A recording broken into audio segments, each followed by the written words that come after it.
I'm going to go ahead and get started. I would like to welcome everyone to the University of Utah Disability Studies lecture, sponsored by the Andrew W. Mellon Foundation, the University of Utah's Disability Studies program, and its School for Cultural and Social Transformation, known as Transform. We are delighted to have you all here with us, and we are thrilled that tonight's lecture will be given by Dr. Nirmala Erevelles of the University of Alabama. My name is Angela Smith, and I am the Director of Disability Studies at the University of Utah. I use she, her pronouns. I'll give a brief visual description. I am a white woman with long, straight brown hair, wearing a blue shirt, against a virtual background showing the Gardner Commons building at the U of U behind a lot of green foliage. I acknowledge that the land where I am, named for the Ute tribe, is the traditional and ancestral homeland of the Shoshone, Paiute, Goshute, and Ute tribes. The University of Utah recognizes and respects the enduring relationship that exists between many indigenous peoples and their traditional homelands. We respect the sovereign relationship between tribes, states, and the federal government, and we affirm the University of Utah's commitment to a partnership with Native nations and urban Indian communities through research, education, and community outreach activities.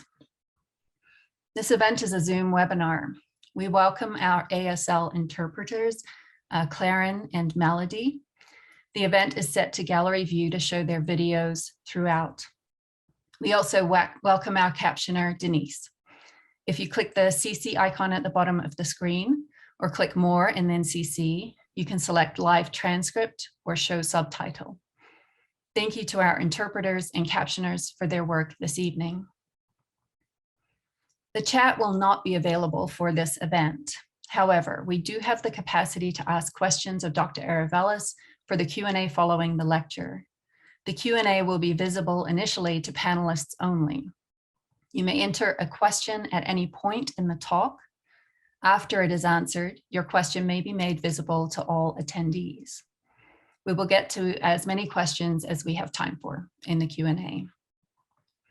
This event is being recorded, and registrants will be emailed a link to the recording when it is available.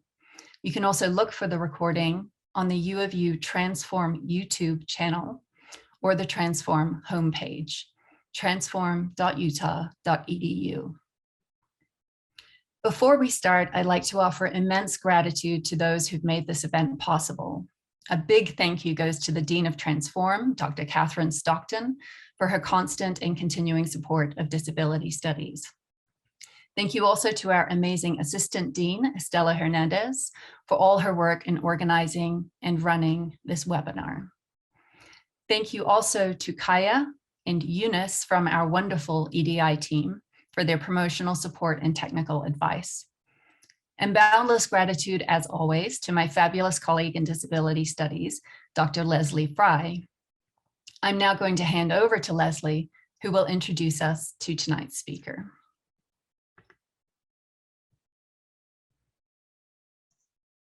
Thanks, Angela. Can you hear me? All right. Hi, everyone. I'm a white queer with boxy brown glasses, asymmetrical hair, a denim button down, and some book friends and sunlight behind me. It is really my distinct honor to welcome Nirmala Erevelles for our annual Disability Studies lecture. She is Associate Professor of Social and Cultural Studies in Education at the University of Alabama.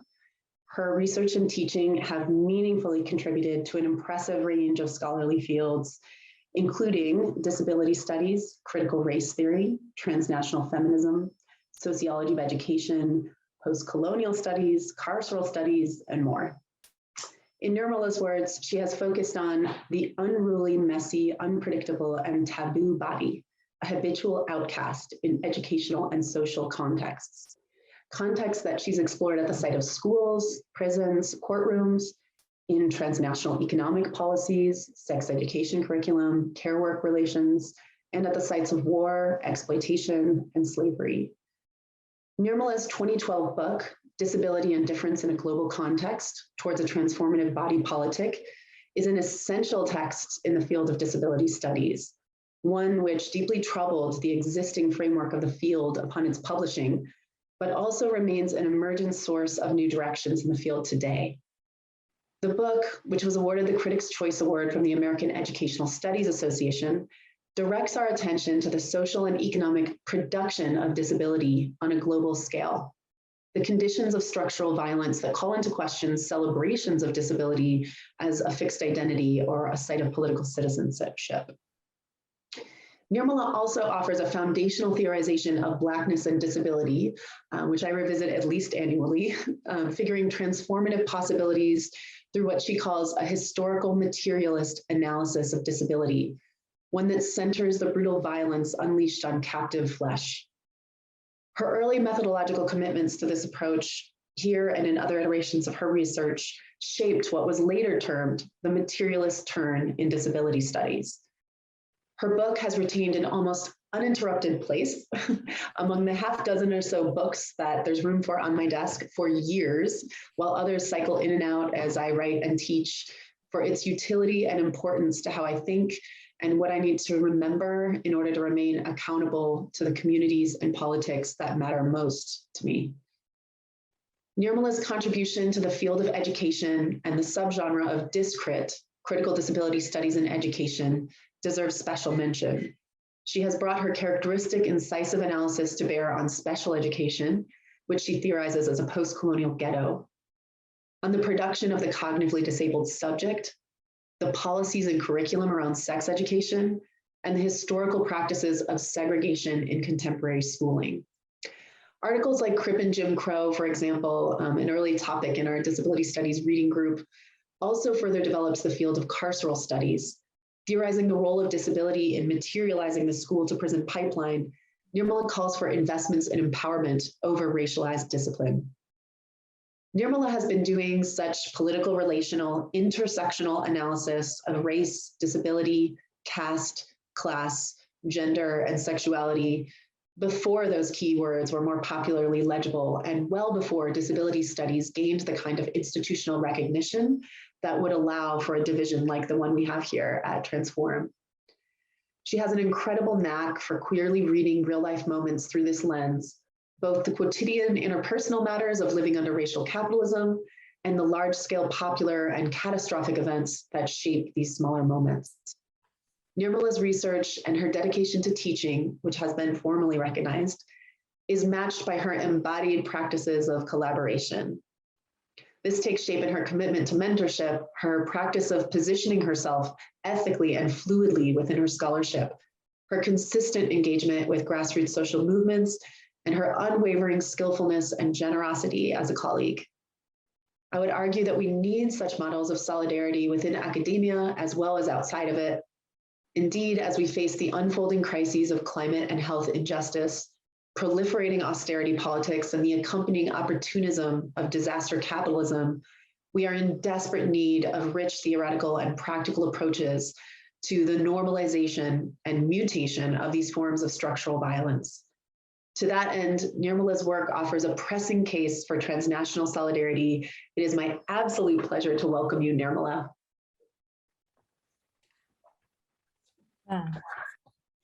Thank you, Leslie. I'm a little overcome right now because your wonderful introduction actually it's something I needed right now to feel a little more confident. So thank you so much for this. And I'm going to try in my talk to deserve as much of it as possible. I'm a South Asian woman with reddish brown hair, or shoulder length. I'm wearing glasses and I have a black cardigan. And at the back of me are some pictures in my office where there's some interesting light passing through the window. Before I start my presentation, I also specifically wanted to thank Angela and Leslie, and actually Estella too, because I just realized that we have been in communication since 2019, when I was supposed to come literally a month after we had the pandemic and everything got shut down, but was also really, and a lot of stuff has happened over those last 2 years, both personally in my life and around the world. So I wanted to also mark that as a moment of both respect silence and acknowledgement of sadness, because the fact that I can do this again after a year and a half is itself, I see some sort of, I don't like some sort of like miraculous moment that we could all be in a space together. So I just wanted to mark that as a moment. My paper today is, as you can see in the title, is Disability, Eco-Injustice, and Transnational Solidarity. And I was going to read my paper because I can talk really fast. And I also thought it would be easier for it to be more accessible, but I'll try to read in a way that draws you in, I hope. Okay, I'm going to start my paper with a quote from Leah Lakshmi Piepzna Samrasina, Piepzna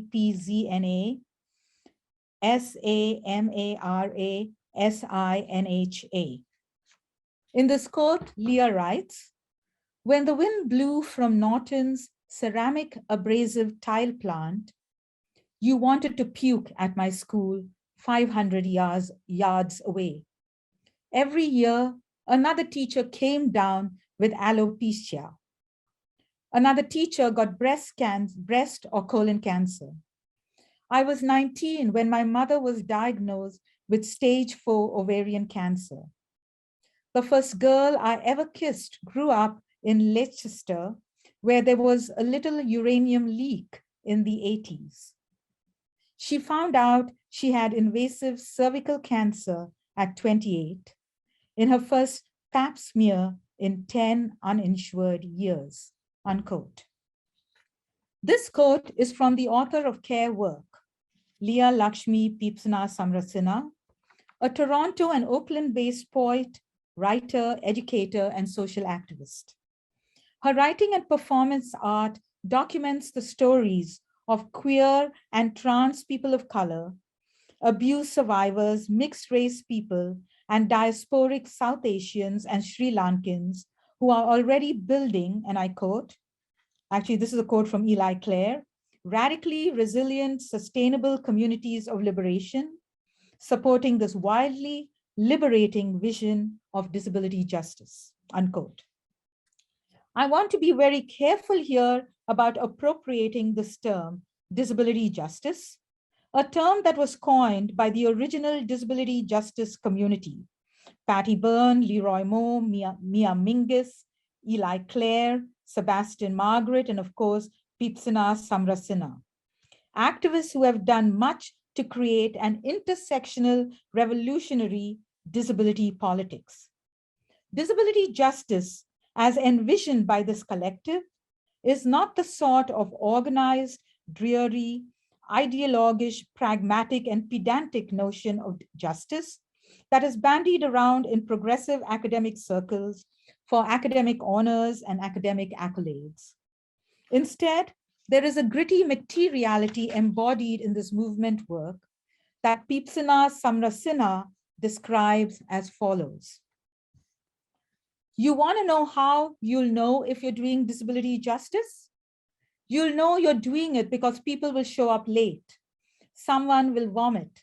Someone will have a panic attack and nothing will happen on time because the ramp is broken on the supposedly accessible building. You won't meet your benchmarks on time or ever. We won't be grateful to be included.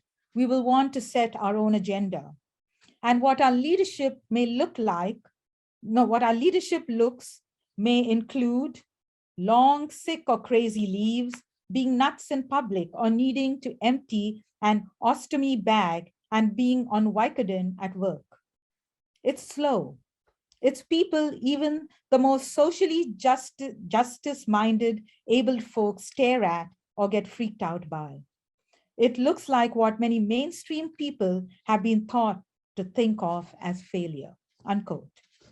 In the two quotes cited in this essay, Piepzna Samrasina foregrounds how disability appears dialectically as both limit and possibility. On one hand, as the inevitable consequence of eco-injustice, disability is cast as pathological, thus requiring its own erasure as an act of justice. On the other hand, disability justice constitutes disability as, and I quote from the care book, a set of innovative, virtuosic skills with a commitment to not leaving each other behind, unquote, resulting in the crip art of failure that nevertheless makes the case for crip futures as radical possibility. This possibility, however, is indeed the provocation for this essay, presentation. Does this then mean that the proliferation of disability as an outcome of eco-injustice is justifiable? And if disability is one of the natural consequences of eco-injustice, then how have environmental justice activists engaged disability? Additionally, recognizing the ethical commitment that the founders of disability justice have to foreground how ableism is intimately interrelated with heteropatriarchy, white supremacy, colonialism, and capitalism, then what are the implications of this recognition for transnational solidarity against eco-injustice? I argue here that disability, justice, and eco-injustice and transnational solidarity are all concepts that exceed the dialectic as I described earlier. Moreover, while these concepts remain in productive tension with each other within the analytic of intersectionality, I also argue that it may be necessary to move beyond the intersectional, most distinctly are articulated via Anama, Connor, and Ferry's tenets of discrete, to witness how vectors of difference, in this case, race, class, caste, and disability, are mutually constitutive of each other. An argument I've made in my rereading of Hortense Spiller's iconic essay, Mama's Baby, Papa's Maybe, an American Grammar Book via a critical disability lens. This analytical turn from the intersectional foregrounds a transnational historical materialist theorization of disability that marks the social production, not the social construction, but the social production of disability as the extractive byproduct of transnational capitalism in a manner similar to how Catherine Yusuf, Y-U-S-O-U-F, frames the Anthropocene in The Alchemy of Race and Geology as a calculus of extraction. And this was a quote from Yusuf. Thus, rather than merely refusing pathological inscriptions of disability, not only within discourses of eco-injustice, but also in the more radical discourses of Yusuf's Black Anthropocene, I call attention to the labor that disability is called to do when deployed by oppressive forces, but also as it opens up transformative possibilities for solidarity. I argue here that both oppressive and progressive forces within eco-injustice transnational capitalism exploit disability, constituting it as social death, a status that is not reducible to the capital-labor relation, because it's even outside of that, but is rather marked as disposable and superfluous to capitalism. My argument starts with a recognition of how disability is, in fact, at the very heart of the constitutive politics of race, class, caste, gender, and eco-injustice, as mediated through the imperialistic practices of transnational capitalism. And it is these practices that can be disrupted for us to imagine transnational solidarity for eco-justice. The locus of this argument, as you may have guessed, is transnational. I foreground the ecological and economic injustices that unfolded in two cities: Bhopal, B-H-O-P-A-L, the capital city of the state of Madhya Pradesh, M-A-D-H-Y-A-P-R-A-D-E-S-H in India, and the impoverished city of Flint, Michigan, USA. Separated by space and time, nearly 30 years apart, both cities have experienced unimaginable environmental disasters that have had long-term effects on the embodied futures of their citizens. On December 2nd, 1984, the Union Carbide plant that manufactured pesticides in Bhopal leaked 40 tons of deadly methyl isocyanate, also known as MIC, I think, gas into the night air, killing thousands of people, while thousands of others acquired cancers, illnesses, and injuries. Nearly 30 years later, around April 2014, residents of Flint, Michigan complained that the red brackish water from their kitchen faucets was producing rashes and other allergic reactions.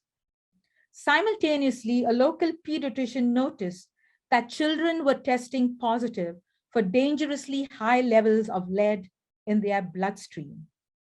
In both cases, the people most brutally affected were those who were the most marginalized, with most of those who survived acquiring lifelong physical and intellectual impairments.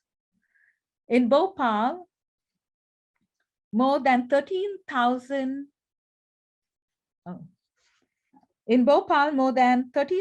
residents, most of them Dalits and Muslims, living in the slums that directly faced the Union Carbide plant, became the unwitting victims at the epicenter of that disaster. In the already economically depressed city of Flint, the city that became famous by the film Roger and Me, 55% of the city's population is Black, with more than 40% of the entire population living below the poverty line. These conditions of poverty led to the inevitability that both communities also had little or no access to the already deplorable healthcare, rehabilitation, and education that has only served to further exacerbate their precarious embodied futures. While much has been written about the eco-injustices in these two cities separately, there has been very little done to map out the continuities and discontinuities of the ways in which disaster capitalism in transnational contexts separates and divides communities collectively brutalized in its wake. Further, much of the publicized literature fails to recognize that in these contexts, disability proliferates. When disability is recognized in these contexts, these writers tend to treat it as a pathological condition and thus fail to engage disability as a historical category forged at the intersections of race, caste, and class by the violence of disaster capitalism. Thus, I will draw on contemporary materialist postcolonial criticism to explain how the story of environmental injustice is tied to racialized, classed, casteist, and ableist histories of segregation, abandonment, and the relationships among people, property, and capital, and discuss the implications for transformative praxis. The picture that I have here is of the factory after it was burned down. And there were some statistics that actually I shouldn't have put on the screen because even I can barely read them. So I apologize for that on the screen. Bhopal, Madhya Pradesh. On December 3rd, 1984, at 12:40 a.m., the deadly MIC gas busted out of the pipes in the Union Carbide plant in Bhopal and spread over the sleeping city, killing some people and impairing others. Union Carbide, a quote-unquote respected US-based company, produced petrochemicals, industrial gases, metals and carbon products, consumer products, specialty products, and technology services, chemicals that are called upon to destroy other matter out of place, a term that has also been associated with disability. It was losing money because the pesticide market was getting crowded with companies such as DuPont and Monsanto, among others. And in an attempt to diversify, decided to expand the Bhopal factory to manufacture 5 pesticide components, including MIC. Establishing these new technologies made these plants more hazardous, especially since it was located in what would be termed light industrial use area. In 1970s, the city population grew exponentially with migration from the rural areas. Shortage of housing allowed for a growth of shanty towns around the plant, but there was little knowledge that this plant was potentially dangerous. Rather, most of the people living in these shanty towns with little formal education presumed that the chemicals manufactured here kept plants healthy. They were fertilizers after all. What caused the disaster was a series of human and technological errors. Some malfunctioning caused water used to flush pipes into the MIC tank. Here, the water combined with the MIC to produce hot and highly pressurized mixture of gas, fuel, and liquid that escaped through the plant's stack into the atmosphere. Additionally, when the gas escaped into the night, the state officials called to the site advised people to run rather than to lie on the ground with faces covered with wet clothes. Before the event was over, 3,000 people had died and more than 30,000 were affected by the deadly poison. I've moved to another slide where you can see on one side, on the right-hand side, you see a man holding a chart, a huge placard with photos of all the people who are either dead or missing. And on the left side, or actually I may have messed up. On my left side, you saw that. And on my right side, there are slogans that are basically complaining about how badly both the international as well as the national response has been to the issues.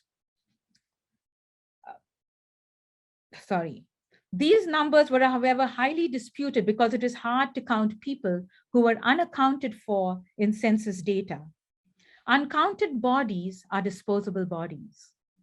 Further, the dead were cremated quickly, and there was no organizational infrastructure to do this counting. Better counting occurred regarding those who survived, numbering around 300,000, many of them having to deal with respiratory illnesses, bronchitis, pneumonia, asthma, gastrointestinal problems, neuromuscular problems. About 60,000 had severe impairments, and 40,000 more had a mild to moderate disability. The long-term harm destroyed standing vegetation, and yet government officials insisted that fruits and vegetables and even water was deemed safe, even though not much was known about this. In 1989, after many years of deliberation, the Indian Supreme Court ordered the Union Carbide Corporation to pay $470 million in damages, which according to legal experts, as reported by the New York Times, seemed a reasonable response, even though the initial court case had sued for $3.3 billion in damages. Ironically, stock in Union Carbide rose by $2 on the day of the settlement. It then fell to the Indian government to distribute the sum to the more than 500,000 claimants. Disability played a significant role in this demarcation, such that monetary value was affixed to a sliding scale of disability. 30,000 people were identified as permanently disabled, were allotted $5,200. 20,000 people identified as temporarily disabled were allotted $3,215. A final medical category for people who had suffered injuries of the utmost severity would be the basis for up to $25,000 in compensation. At some point, though, when one leading politician, in an effort to garner votes, suggested at least $200 to be paid to all patients, then people who were not even victims of the disaster came forward to claim money. What eventually happened then was that victims were no longer identified by scientific standards for medico-legal documentation, but by political considerations, and this is a quote from a writer, that served to undermine the utility of disability in these determinations. That's what I mean by the labor of disability, in my argument. On February 15, 2019, nearly 30 years after this environmental genocide, it is reported that 574,000 people were poisoned and almost 5,300 were killed. Court cases are still pending, and Union Carbide is now wholly owned by Dow Chemical. Flint, Michigan, and it's basically, you'll basically see this container, which looks like liquid gold, and it's in a kind of like a plastic paper, and it contains, that liquid gold is actually contaminated water. If you watch the film Roger and Me, you know about how the powerful corporate giant General Motors impoverished the small town in Michigan, a mere 4 driving hours from the urban expanse of Detroit. But as Malini Ranganathan, Ranganathan, has pointed out, Flint's troubles began long before GM. In her article, Thinking with Flint, Racial Liberalism and the Roots of an American Water Tragedy, Ranganathan describes how, and I quote, racialized property underlay the city's financial duress, abandonment, and poisoned infrastructure. Describing how the FHA, that's Federal Housing Association, from the 1930s to the 1970s denied high-risk neighborhoods federally backed loans by instructing their appraisers to manipulate numbers to ensure a D grade. Ranganathan describes how the everyday practices of a racialized liberalism ensured that the infiltration of a lower grade population, this is a quote, was kept away from rapidly expanding white suburbs and were restricted to decrepit houses and poorer transportation and utility services.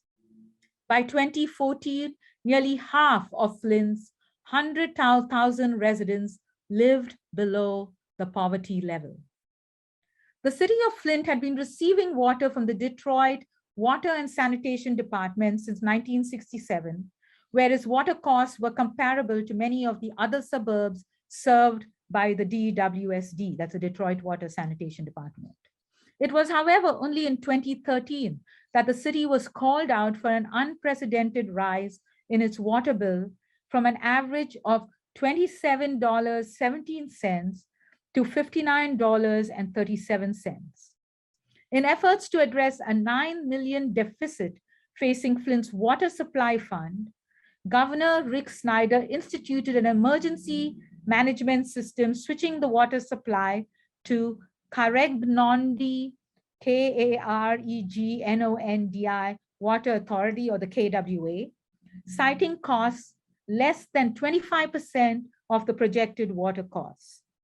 The native Huron Peton people refer to Lake Huron as Karegnondi, which literally means where the mouth of the river opens or pours out. But the KWA was yet to be built, and thus the decision was made to switch to the Flint River in the interim. This switch occurred despite the fact that it was common knowledge that the Flint River had already been tainted by decades of industrial dumping by GM and other industries lining its banks. Jason Stanley writes that what was not common knowledge was that KWA needed about $3,000 million to build its own pipeline, and thus it was assumed that Governor Snyder was intending to use the money generated by the switch to help this effort. Another motivation Stanley pointed to was the move to privatize DWSD and sell it to the French company Veolia, V-E-O-L-I-A. Ranganathan argues that the unelected managers used the neoliberal language of fiscal austerity to justify the switch. Flint's eviscerated property tax base simply could not support a costly and apparently life-supporting water system. Here, Flint is framed and punished as if, in some ways, it's also pathologized, as if it were a financially reckless individual, while structural and historical causes of its financial duress are thoroughly masked. With its credit ratings slashed and simultaneously residential water rates have been hiked to meet austerity standards, Flint residents have been demonized, blamed for not paying their water bills, and for living in foreclosed properties. The cost needed to replace these types is estimated at 1.5 billion. There is no timetable by EPA to fix this in the near future. Meanwhile, nearly 6,000 of Flint's children have been exposed to drinking and bathing in hazardous waste, and their food is also being washed in this hazardous waste. According to the CDC, and I quote, experts now use a reference level of 5 micrograms per deciliter to identify children with blood levels that are much higher than most children's levels. But according to the US-based EPA, actionable level for lead is 15 parts of lead per billion parts of water, or ppb, whereas for the World Health Organization, the maximum lead level is 10 ppbs. However, when testing water samples in Flint, it was found that the drinking water samples all had extremely high lead levels between 200 to 13,200 ppbs. Water containing more than 5,000 ppbs of lead exceeds criteria that classifies water as a hazardous waste. The effects of long-term lead poisoning are devastating, leading to a variety of health problems in kids, including decreased bone and muscle growth, poor muscle coordination, damage to the nervous system, kidneys, and/or hearing, speech, and language problems, development delay, seizures, and unconsciousness in cases of extremely high lead levels, and last but not least, and I'm putting that in quotes, behavioral challenges. Harriet Washington reports on Baltimore's high lead density homes, where 37,500 children also have high lead content. In fact, the Kennedy Krieger Institute, associated with Johns Hopkins, encouraged landlords of 125 lead-tainted houses to rent to families with small children and gave them grants to work on lead abatement, but only on condition that they get families with small children to live in these homes. In other words, they were putting children in harm's way to prove that lead poisoning is dangerous to children. It's taken more than 8 years for this case to be resolved in 2001, where the judge found for the families. According to the judge, of course, using children as biological monitors is ethically indefensible. However, in 2016, a study found that 5.7 million children of color continue to live within a mile of a toxic facility. Public health pressure on industrial polluters has been largely supplanted by a focus on laboratory science and the mantra of personal responsibility, and in doing so, ignores the real racial segregation, poverty, inequality, and poor housing, and instead urges people to live cleaner and more healthful lives. Washington writes, and I quote, "Getting rid of lead poisoning would entail getting rid of poverty and the slums, and as such become just another way of pathologizing Black Americans and poor people, rather than focusing on how lead gas, lead paint, and lead-coated toys were spontaneously generated in these slums." Ellen Griffin Spears, who's actually a colleague in my university, points out that environmental degradation thrives in a culture that also values militarism. Spears describes how Anniston, Alabama, with its soil saturated by PCBs, courtesy of Monsanto, also hosts a disproportionate share of the US military's hazardous environmental legacy. Here, it is possible to see how war exacts a profound toll on human health and the geophysical environment, even in places untouched by physical combat. Here, the American chemical industry nurtured the symbolic association of chemicals with national pride to ensure continued government support and public acceptance of Monsanto and PCBs. Presently, there are ongoing protests by the Black community in Anniston as they negotiate for more substantial settlements as so many in their community have been diagnosed with cancer, infertility, and many chronic illnesses. Okay. Claire, this is my disability as colonialized and racialized oppression. Claire Barker and Stuart Murray have argued that, and I quote, the history of colonialism and its post-neocolonial aftermath is indeed a history of mass disablement. The examples I described just now support this assertion.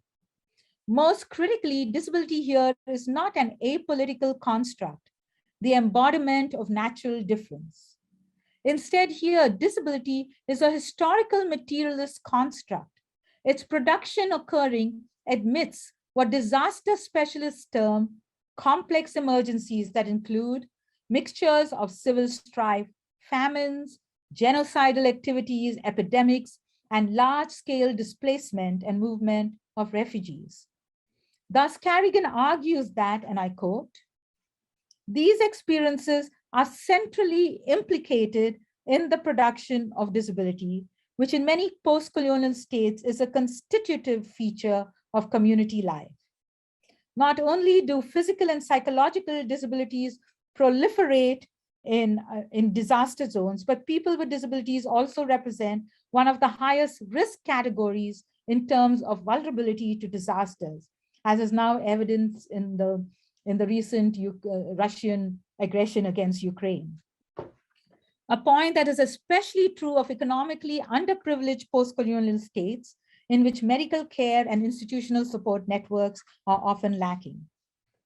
It is for these reasons that Jampel has argued for theorizing disability as a process that includes the interaction between the social construction and the social production of disability.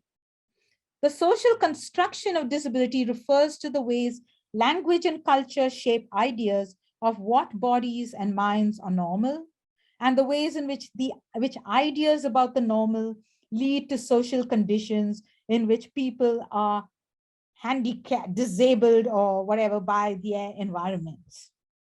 Social production, on the other hand, refers to the ways in which historical processes ranging from human reproduction and genetic variation to the development of industry have led to the diversity of human bodies and minds.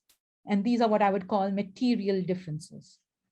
Socially produced difference includes both embodied difference as well as affective difference to describe the physical pain of aching joints following years of labor, the effects of radiation exposure on a growing fetus, and the changes in brains exposed to different levels of lead. In the Indian context, ironically, disability is conceived of as socially produced, even though this notion of disability does not apply to disabled people themselves. For example, the tests applying to classify certain people as untouchables in 1931 used the following language: whether the caste or class in question is merely depressed on account of its ignorance, illiteracy, or poverty, but for that would be subject to no social disability, or whether it would be depressed on account of the occupation followed, and whether but for that occupation, it would be subject to no social disability. Thus, while other bodies are conceived of as disabled in order to alleviate their disability, disabled bodies themselves in this Indian context are subject to the same logic of eradication that can range from medical attempts to enact cure to the actual extermination of disability through violence that includes applied behavioral analysis, eugenics, and murder. Here it is possible to note the argument I made early on in this presentation about the labor that disability is called upon to do by transnational capitalism and by a kind of capitalist neoliberal state. The other labor that disability is called to do is the ways it has been deployed to justify violence against other bodies. This is why possible alliances between other bodies are often fraught, since disability conceived of pathological as conceived of as pathological difference has been deployed to justify this violence. Thus, for example, read how Spiller's depiction of the violence of slavery is co-constitutive of race, gender, and disability. In other words, you can actually see the production of race, gender, and disability in this quote. The smack of the whip is all day long in the ears of those who are on the plantation or in the vicinity, and it is used with such dexterity and severity so as not only to lacerate the skin, but to tear out small portions of the flesh at almost every stake. I have argued elsewhere that this historical moment of marking of the flesh is the exact moment of becoming, where disabled bodies become Black at the very moment when Black bodies become disabled. Similarly, Michelle Alexander points to a social production of Blackness and disability when she writes in The New Jim Crow, for Black youth, the experience of being made Black often begins with the first police stop, the interrogation, the search, or the arrest. The experience carries social meaning. This is what it means to be Black. For the racial caste system to succeed, Black people must be labeled criminals before they are formally subject to control. Thus, Black youth must be made labeled criminals. This process of being made criminal is to a large extent the process of becoming Black. Here, once again, disability is invoked as pathological difference without even recognizing the crucial labor that is appropriated by oppressive structures of violence via transnational practices of capital.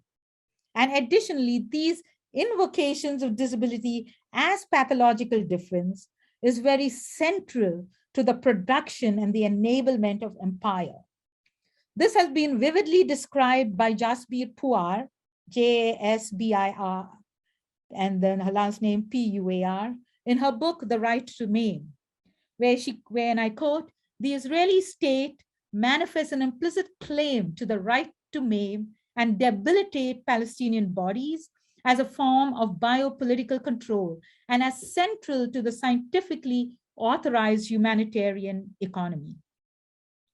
Puar calls this a speculative, rehabilitative economy of debilitation, marking the shift from the production of populations available for, actually, I'm not sure that's the one, for injury to the targeting of populations to be injured, where the idea is to shoot in order to cripple.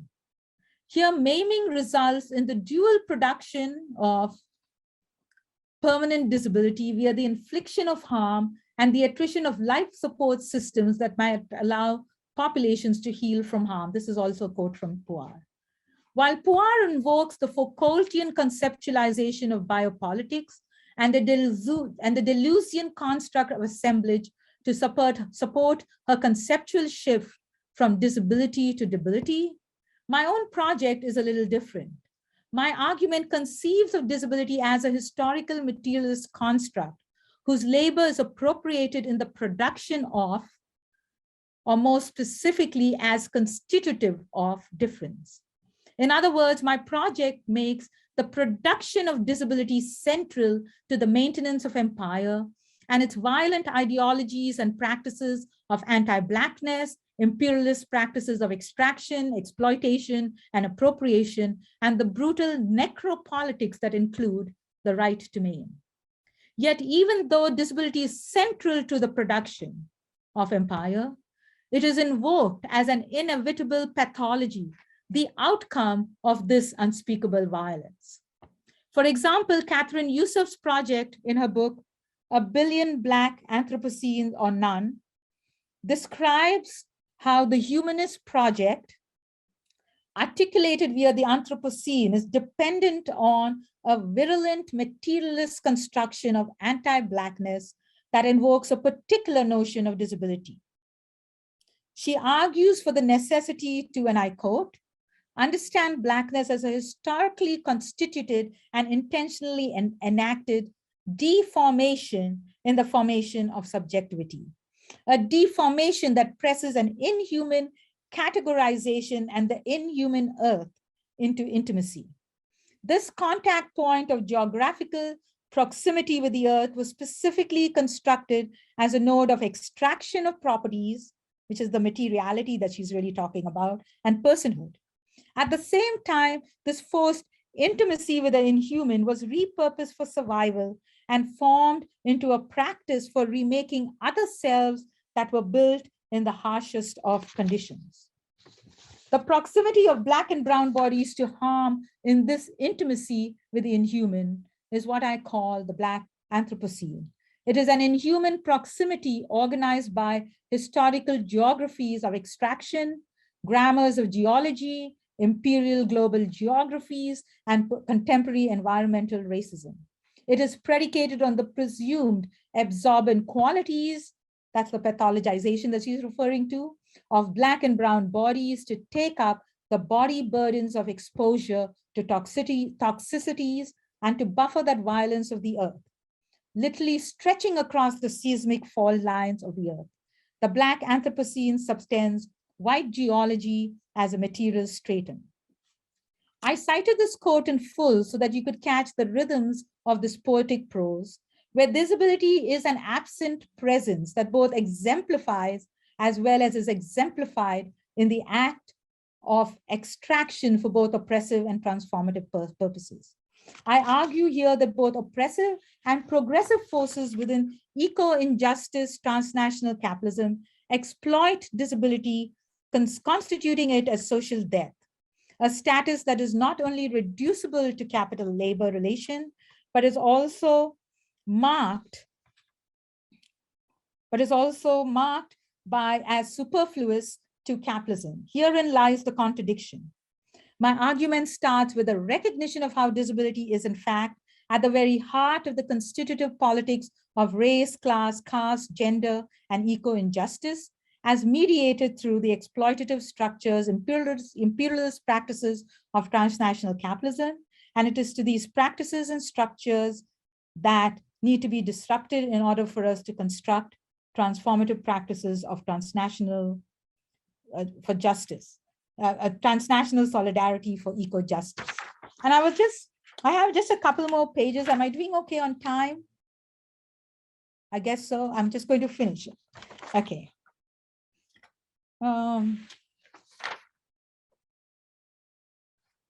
Yeah.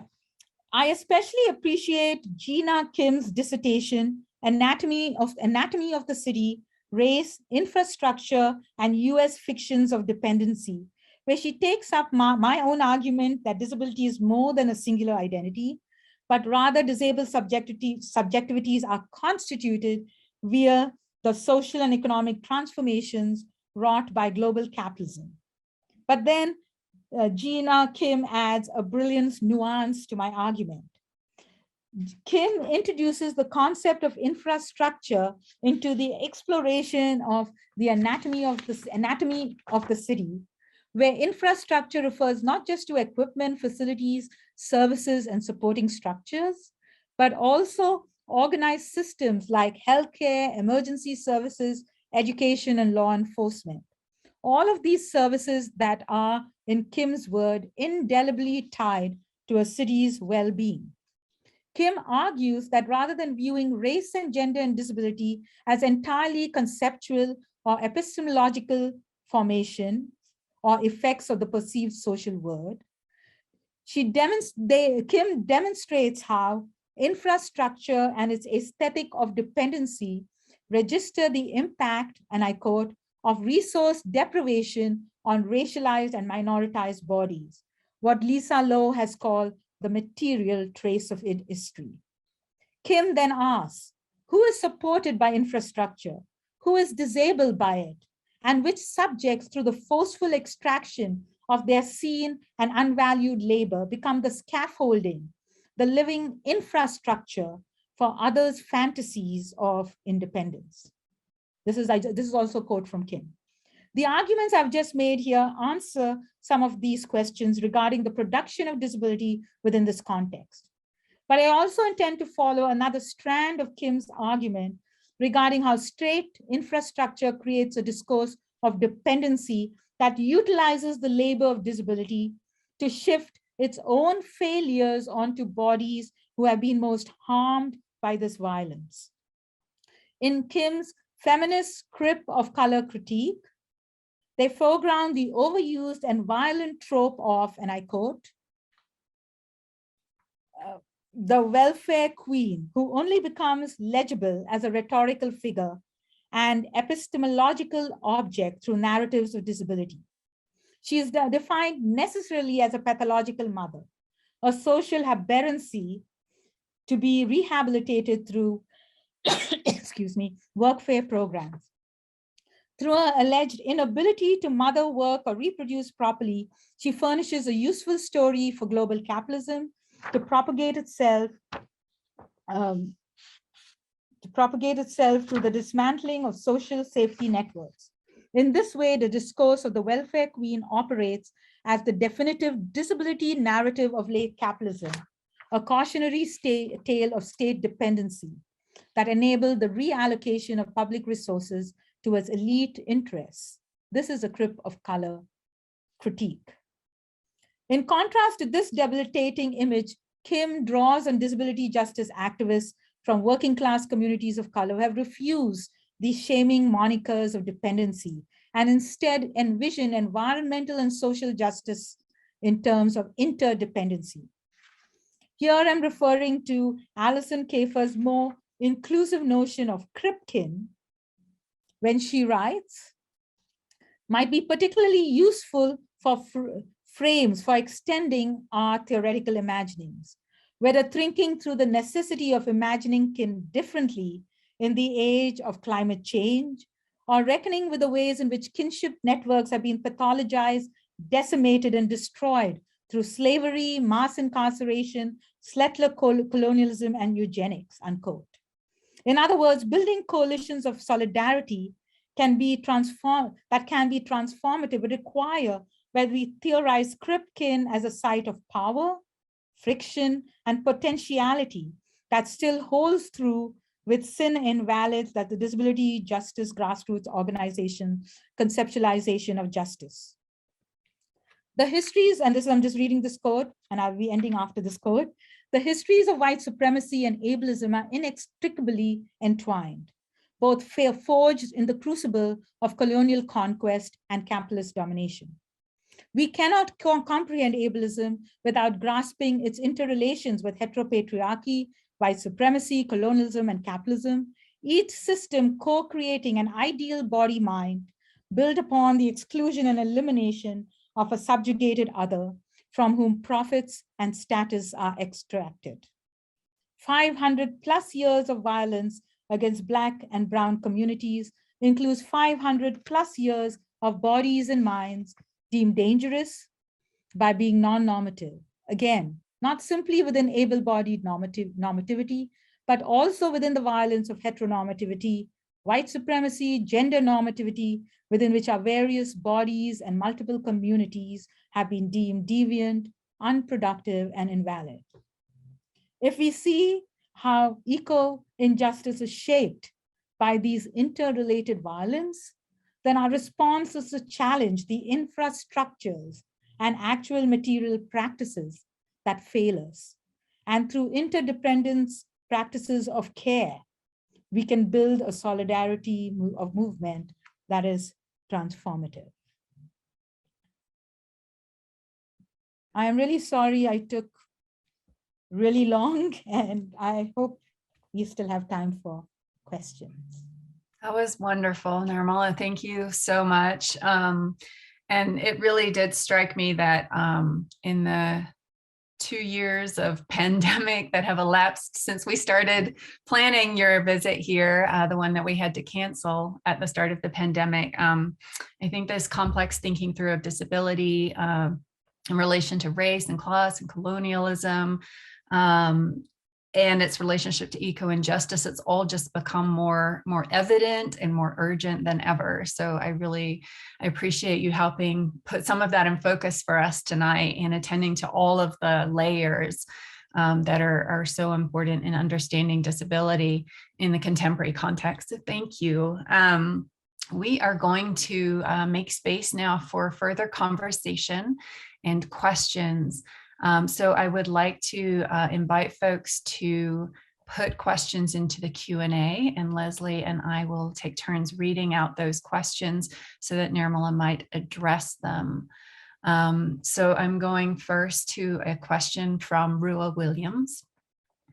How do we move from registering disablement through ecological violence as some sort of natural consequence of a naturalized poverty to recognizing survivors of ecological violence as embodied evidence of that violence, a living body of proof and condemnation of neoliberal colonial white supremacist violence? But also, how do we figure those who have been maimed as survivors of violence without reifying the moral model of disability? Survivors are not simply the consequence of society's moral failure. Wow. Thank you, Rua Williams, and fabulous question. And that is precisely actually that the tension that I am trying to work through in this paper, actually in my broader book, this is going to be a chapter in this book, which I'm talking about cripping empire, because I'm making the argument that disability is very central in the production of empire, but without a way of, exactly as you put it, I just love the way you put it, disability doesn't have to be an embodiment of moral failure, while at the same time, it should not in any way erase the reality of what happens. And that's when I have been trying to work through, which is what I want to foreground, this argument that I want to render visible the labor to literally render visible. That's what I'm calling the labor that disability is now caused to do. In some ways, it's been appropriated by capital to use it in these ways, taking it out of the realm of, say, those of us who are really committed to intersectional materialist analysis of disability. And so this work is also in a way of trying to reclaim that, because when you read the stuff on eco-injustice, I mean, disability gets precisely used as this mean, like when I had that picture about when I was talking about disability as spectacle. Disability is used as spectacles, particularly in these disasters. And so we have to really work to unframe it. And that's why even in this really cool work by Yusuf that I haven't read, I just started the book and I was reading it and I was finding their work so useful about this Black Anthropocene.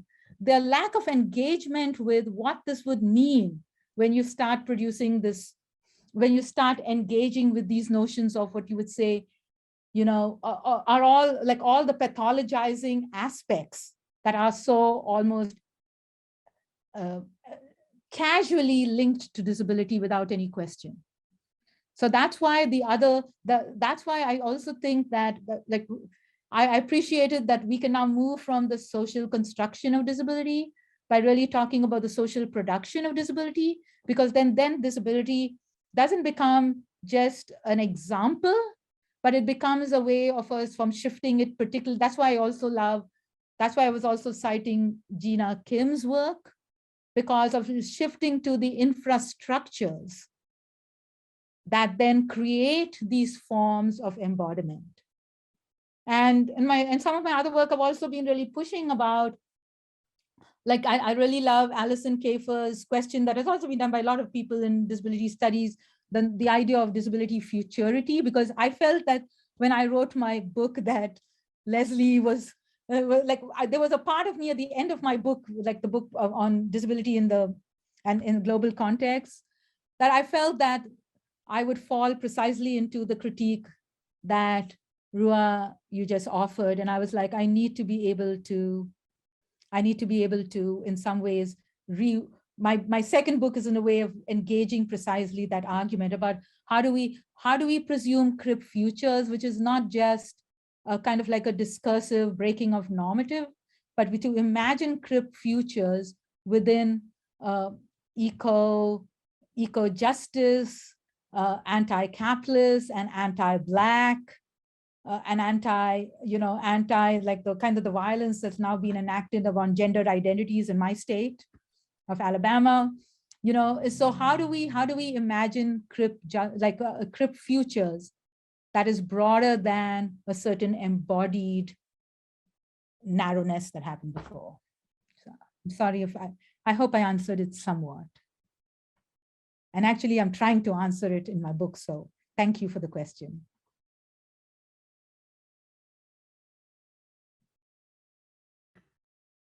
I can go to this next question here, which takes us in a quite different direction. From Jose Sandez, I have a master's degree in political science, in particular international relations, but I would like to get into the field of disability studies, specifically research. What advice would you give someone in my position that wants to break into the field? Oh, I'm not a political scientist, but I have a degree in international relations, but actually you have an awesome opportunity, Jose, of actually asking the fundamental questions of who is the subject citizen in these fields. Because political science, they all constitute a subject that is very normative. So the first time I ever articulated my own argument on disability, when I was a graduate student, I was taking a political science class, and I kept hearing, we were talking about how to claim political, it was a very radical class, and they were talking about racialized, radical third world subjectivities, but they were constituting those subjectivities in opposition to this notion of disability. And I was just a grad student. I was just introduced to this notion of disability as a social construct, as a category that is produced, and this notion of the norm.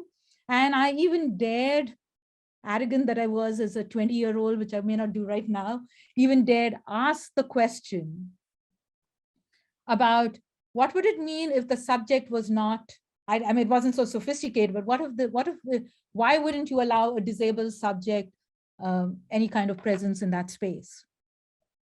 And of course it was dismissed. They were like, but that's not the issue. Disabled people get help. They were very able to apply a charity model to disability. So for you to really break into a stake, please take courses in disability studies and start asking the questions about who is the normative subject in political science and international relations. Also, what kind of language they use. How do they use disability to constitute the other, even in empowering discourses? Like if you're fighting for third world liberation, you're still using disability in a way to distance third world subjects in a broad sense from engaging with disability.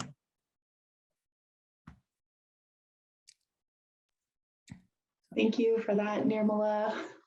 And thank you for this talk. Oh my goodness, it was so generative for me, and I'm really excited for the book.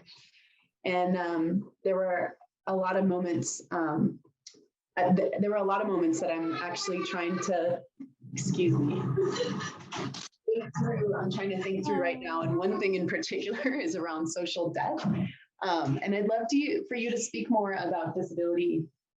Sorry, I have a sick kid right now. I'm sorry. Welcome. I'd love for you to speak more about disability in relationship to social death. And I'm thinking right now about the politics of life and death a lot, and particularly trying to engage work on necropolitics that centers Blackness and that emerges through an examination of slavery, largely in relationship to slavery. And I'm finding myself struggling to address how disability is figured in and as proximity to death. And simultaneously to take accounts for the ways that it's been translated into both national and transnational legibility through sort of rights-bearing subjects. And we might think about that as through citizenship or other rubrics, right? And that's come at the expense of those, or as Jaspira has argued, it's come at the expense of those who are actually positioned in material ways proximately to death, right? Through incarceration or policing or through military occupation. And of course, this has everything to do with race and whiteness more particularly, but it's really tricky, right? To talk about what the relationship between disability and death and disability and social death is. And I'm wondering if you want to flesh that out anymore. Yeah, and that was actually like 5 years after writing my book. That was the sudden, like the question that came to me, and that, you know, wanted me to go back and rewrite it. And so because I couldn't rewrite it, I'm trying to write it further. And that the reason it's taken so long is because we have to get ourselves out and through that. That's that space, right? The notion of disability as social death, disability as very much the embodiment of no future. And that's why I think I have to reconnect it back to Rua's first question, in the sense that this notion of the notion of equating it to social death is because we want to see, I don't think we really care about disabled bodies per se as social death, or that we in fact kill disabled bodies on a daily basis, because we don't. I mean, we literally don't. That is always an afterthought. But we use it because that's the labor. We use it because we want to talk about this idea of, I mean, it becomes the kind of discursive way of mapping for us this kind of like radical subjectivity, right? And so I really want us to, like, so for me to engage this is, we also, I mean, like, I'm also thinking like when we do, like I had written a paper with I've written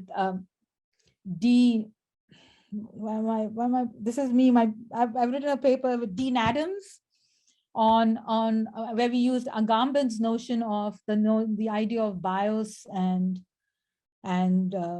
Zoe, and the idea of how, and we were using it in the ways in which schools see, it's not that disability becomes the embodiment of social, that we create social death for disabled people. Like in the school system, you were talking about behavior, especially you know, the ways in which we use the AB. This is, so there's sometimes when I have word losing problems, but when we use these horrible behaviorist techniques, some of them which to do with shock to justify the disciplining, quote unquote, disciplining of disabled bodies, the act is social death. And that's where, so maybe the way to engage it is, that's why I think I like the concept of materiality, because materiality then makes social death a kind of construction that then gets applied to different kinds of bodies. And so I'm thinking of that, because that's where I wanted to go with this, because I got this notion of labor that disability does when I was actually reading, again, I'm blanking out, No Mercy Here by the Black historian, her name will come in 10 minutes later, where I actually wrote about, because she's talking about slavery and the production. She's basically talking about how like convict labor was used to build up the South. And so much of her argument engages disability precisely within that context of social death, even though she never uses the word disability.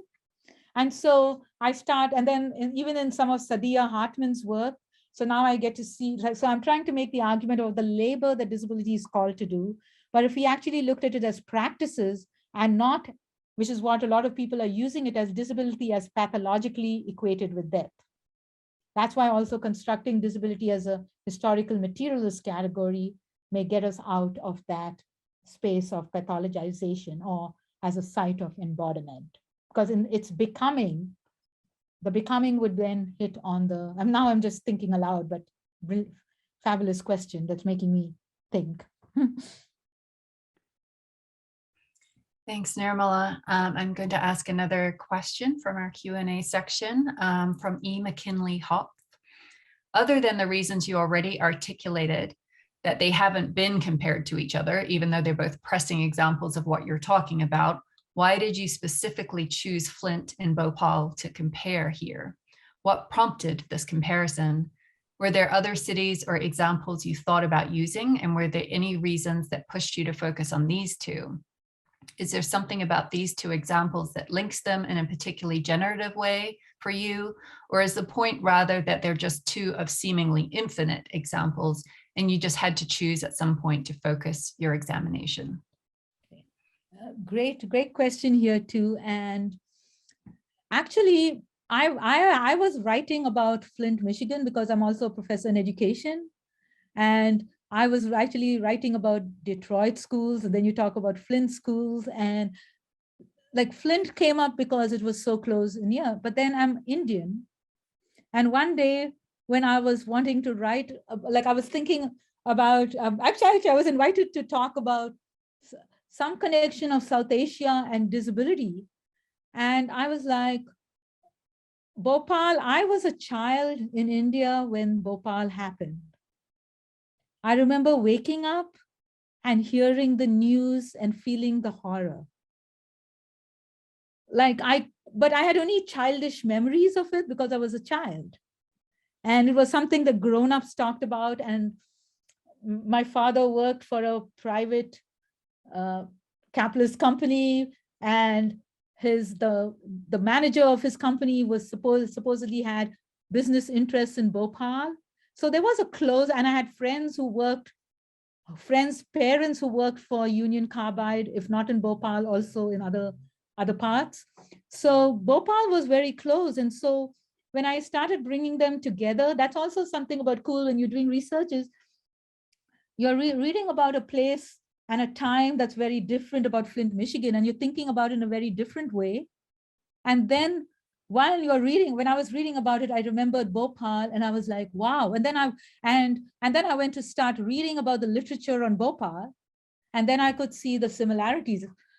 I mean, the idea of how there's actually also a fabulous book that Gina Kim, whom I've cited here, not a fabulous book, but Gina Kim had wrote a fabulous article on a book written by an Indian, a book of fiction written by an Indian author called Animals, People. And I had read that book as an adult.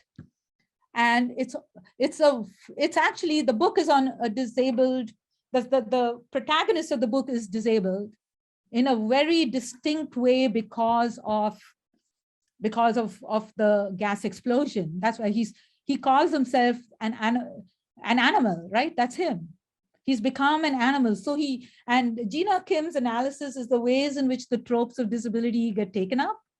But that book, if you're as an Indian reading the book, it was an Indian author using a lot of puns that as an Indian I would have understood. And we could see then it's a paper. I would also want to include that in writing this paper, but it was reading that book, being from India, knowing about, in my back of my memories, Bhopal, and watching right now, see what was happening in India was literally back in the day when I was a young kid, the fact that it's a poor country, we did not have so-called the resources. But you know what was terrible? For me, the most troubling thing is we are watching what's happening in Flint the same way as a child I was watching what was happening in Bhopal. And that may be the reason that made me want to connect the two together. That was for me terrifying because Flint is not on any of the social justice things right now. I mean, it should be right at the forefront. People are being impacted in brutal ways. And the rest of, I grew up in India with Bhopal at the back of my mind. Are we still growing up with Flint at the back of our mind? So that was what brought it together. And of course, the disability analysis. So I hope I answered that. Thank you, Nirmala. And someone has asked in the questions, could you please again share the name of that fiction based on Bhopal? It's called Animals, People. Animals, People. Thank you. And I can't remember the author's name, but another easy way to find it is type Gina Kim and Animals, People. It's actually an article that was published. Actually, Gina got an award for outstanding paper. So it will be on the Society for Disability. It was actually in Disability Studies Quarterly. The article was published. So if you could read their article and then you go to the book, you'll find it. Perfect. Thank you. Another question for you. If extractive and, this is from Edmund Fong here at the U of Utah. If extractive and disaster capitalism drives the production of disability and eco-injustice, what resource do you find, if any, still within the Marxist oeuvre? In particular, Marxist Futurity could be fairly easily critiqued as ableist. Yes, and that thank you, Edmund, for that question. And yes, you're right. I mean, in some ways, like actually the way I came to disability studies was my frustration, and my own work was my frustration, and not just Marxism, but almost all so-called emancipatory, radical, transformative forums, by not actively engaging disability, actually are ableist. In so many ways, consciously or unconsciously, we produce ableism. So I don't want to beat up just Marxism. I have not found, and that's where the pressure, that's why I appreciate some of the work that Robert McCrew has been doing, had done and continues to do in like pushing queer theory and pushing the ways by him constituting this idea of crip theory, the work that is being done in discrit to push critical race theory. So that's why we have a context of discrit. The incredible work done by feminists, disabled feminists, particularly disabled feminists of color, Sammy Shock, Terry Alice Pickens, and even some of the, like Dennis Tyler, were all pushing. Leroy Moore, like not even academics, but just like activists and the since disability justice, they're all pushing against the dominant paradigms. Now, it's like you can still offer. So the issue is that not that Marxism, feminism, queer theory, anti-racist, critical race theory are not always going to provide you the responses, but it's how you're going to engage with those. A lot of them have, like even Marx, I mean, Marx offers the critique of labor and exploitation. And the ways, I mean, he does offer this notion of this industrial reserve army. He does offer, actually, I actually make the argument of also how disability, like the ways in which he doesn't talk about disability, but it's you can see it constituted through the analysis. But then we also have in academia this orthodoxy that you have to stay within the frames of a so-called radical discourse. And what disability has shown me, doing disability studies has shown me that there is no orthodoxy that can actually engage disability. Disability is a disruptive conceptual practice. So that's the way I would respond to that. Thank you, Nirmala, so much for that answer. I have another question here from Gabriella Huggins. They say, your work is making me think of the Field Sisters' racecraft in the way that it's attempting to shift our ideas or ideology away from socially constructed lack of awareness of disability and into the socially produced material realities of disability. I've personally noted the increasing visibility of people with disabilities in popular discourse. In a context of disabilities seeming more celebrated or visible, can you speak to the limitations and possibilities of representation? Are there any merits of visibility in the context of political economy and material change? How do you or we approach speaking to a general populace still disconnected from disability and the disability justice movement about the social versus material in a way that's accessible to them, but still transformative? And I'll type that into chat also. It's a long question. Yeah. Thanks, Gabriella. Yeah, thank you, Gabriella, for that question too. And I love, yes. So actually just this past Wednesday, I was doing this kind of thing at a Zoom meeting on a panel with at Florida International University. And we had an interesting panel of 3 people who are visibly, who are very active in what you would call motivational speakers and who with the disabilities. And then there was one other academic and me. And we had a good discussion because at one point, one of them was an artist, and he was showing particularly, because he was talking about his queer disabled body and wanting to talk about desire and this notion of fetish. And here are these beautiful, like very powerful pictures of really challenging the discursive constructions of disability as desire, as fetish that somebody wants to occur, like this notion of disability with a future, with a kind of like a sexual, so this was powerful. But we also talked, so somebody asked him a question about how you put them on Facebook. When has Facebook or Instagram kind of like said, oh my God, this is a bit much, because his pictures were very, there were a lot of nude pictures and very intimate scenes, very much the kind that Facebook, like whatever he, like I think he does Instagram. And then he talked about how, because they realize he has like some 5,000 whatever followers, they let him go. So of course, I was like, somebody was asking me a question about capitalism, and this was a group that's very non-academic. So this was good. It forced me. So then somebody was asking me a question on capitalism, and that's when I used that example. I said, just because disability is visible doesn't make it transformatory, because capitalism is about profits over people, and they will do anything to profit off disabled bodies. Now, it doesn't mean I'm not making any moral judgment. And I think in a capitalist society, if disabled people can profit, can find ways to profit off the ways in which disability gets in, I don't hold it against disabled people doing it. You've got to do it in a world that requires that. But I really wanted, I mean, for us to be able to think about disability outside, like at least for somebody like me who's an academic, I have an opportunity to think about how disability, can we conceive of this? That's what I want to do with my work, is I want us to move to a space where we can conceive of disability, that it is not exploited by other forms of, I mean, and maybe there is of course, there's a bit of utopia in it, in my argument, but as an academic, or for those of us who are supposed to do the dreaming for the work, these are spaces where we can imagine and then be able to find, and I should look at the chat because I'm hoping I'm answering all of your questions.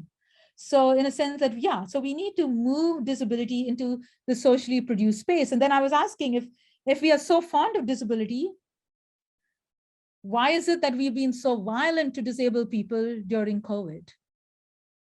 Why is it that disabled people don't have access to healthcare that is affordable? I'm talking at a university setting. I just have a senior going into high school. And I was just like, you can't believe how ableist even for my daughter doesn't have any kind of like intellectual disability, but you have no idea how ableist the system is. Even like it actually produces children who are terrified about seeing that they have no self-worth, right? So the very fact of access to universities, educational institutions. So this whole notion, that's when you see the materiality of disability. We can see, like today is supposed to be World Down Syndrome Day, but we don't, what are the material conditions under which people with Down syndrome have to engage their lives? What is the everyday violences? So many of these young people, young and even older people are incarcerated. Oh, sorry, this is my daughter. Okay, sorry, I hope she will not call again, but anyway, it's my daughter's duty. And she's we are pretty much at time. So if you had any last thoughts that you wanted to put out there, that would wrap us up nicely. Okay. I mean, actually, I mean, I really, maybe because we've been talking about these two other cases, I really want us to go back to this notion of production of disability, and maybe because I'm also doing this in the pedagogy thing later on Thursday, but I really wanted us to see how on an everyday basis, we enact, notwithstanding our good, including myself, our good pedigrees of whatever social justice or disability justice, that we enact these kinds of active exclusions, especially COVID highlighted, like this whole pandemic highlighted them and then immediately took them away. I just got into a argument with my dean because they require meetings where you have to be physically present now, because at least in the state of Alabama, the pandemic is over. It may not be in other states, but for us, it's over. And so this whole notion of, disability being completely rendered invisible, how do we produce it? How do we use it? We used it when we said suddenly we wanted all teachers and everybody else to produce these brilliant lesson plans so we could keep students engaged. So we use disability. And now we are being told that if a student says he or she or they cannot enter a class for whatever reasons, that we have to hold them accountable. We cannot offer hybrid classes anymore. So you see the kind of, so for me, this argument about the labor that, like, if you thought about the labor that disability does and the way it then impacts and implicates us, would be one of the things I would like you all to think about. And I hope that was, I don't think I can be any more profound. I don't know, I feel like little, but your questions were, I just had such amazing questions. Yes, thank you to everyone who asked questions, and I apologize for those that we didn't get to, but I really appreciate all of the wisdom that you brought for us this evening, Nirmala, and there is a lot for us to think about and take away with us, so I am so grateful for your labor, your energy, and your time tonight. I want to thank everyone who attended, and again, all of those who made this evening's event possible. And I wish you all a wonderful evening as you depart from our event tonight.